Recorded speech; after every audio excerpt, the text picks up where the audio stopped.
اگر عمران خان نہ آتا تو شاید آج آٹا، چینی اور گھی سستے ہوتے، مگر پی آئی اے کے ساتھ سٹیل مل مفت بک چکی ہوتی، ایمیزون کا پاکستان میں نام تک نہ ہوتا، پاکستان پوسٹ کے دفاتر میں گدھے اور بھینسیں بدی ہوتی، کویت پاکستانیوں کے ویزے بحال کرنے کی بجائے اپنے کسی وزیر کے پاکستان دورے پر ایک اور بٹوا چوری ہونے کی خبر دے رہا ہوتا۔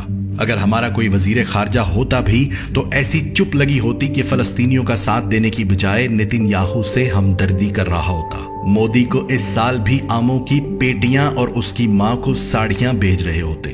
ہمیشہ کی طرح سعودی عرب کے بھیجے ہوئے چاول اور کھجوریں صرف وزیروں میں تقسیم ہو رہی ہوتی۔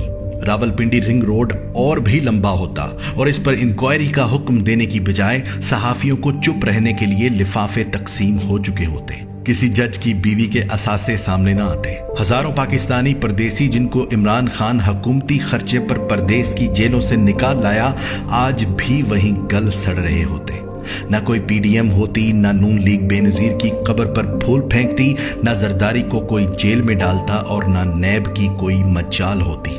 نہ 3 مہینوں کا 12,000 ایک ساتھ ملتا، نہ 3 مہینوں کی بجلی کے بلوں کی قسطیں ہوتی، نہ کوئی سمارٹ لاک ڈاؤن ہوتا اور نہ اب تک کسی کو مفت ویکسین لگتی۔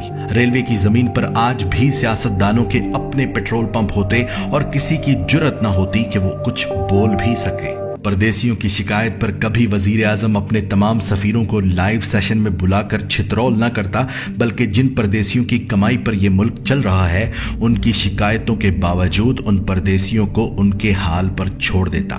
ہندوستان باسمتی چاول کا یورپ میں واحد سپلائر اور کفیل بن چکا ہوتا اور میرے ملک کا نمک اب بھی ہندوستان اپنا بنا کر پوری دنیا میں بیچ رہا ہوتا۔ نادرا دفاتر کے باہر آج بھی لمبی لائنیں لگی ہوتی اور اس میں بھی کوئی شک نہیں کہ حامد میر جیسے تمام صحافی اب تک وزیر اعظم کے ساتھ کئی غیر ملکی دورے کر چکے ہوتے اور اپنے ٹاک شوز میں بیٹھ کر پھر بھی پاکستان کو مستحکم اور ترقی یافتہ ممالک میں ثابت کر رہے ہوتے۔ ہمت ہے تو اس ویڈیو میں کئی باتیں جھوٹ ثابت کریں اور اگر سمجھ آ جائیں تو شیئر کر کے منافقین کی صف سے نکل جائیں۔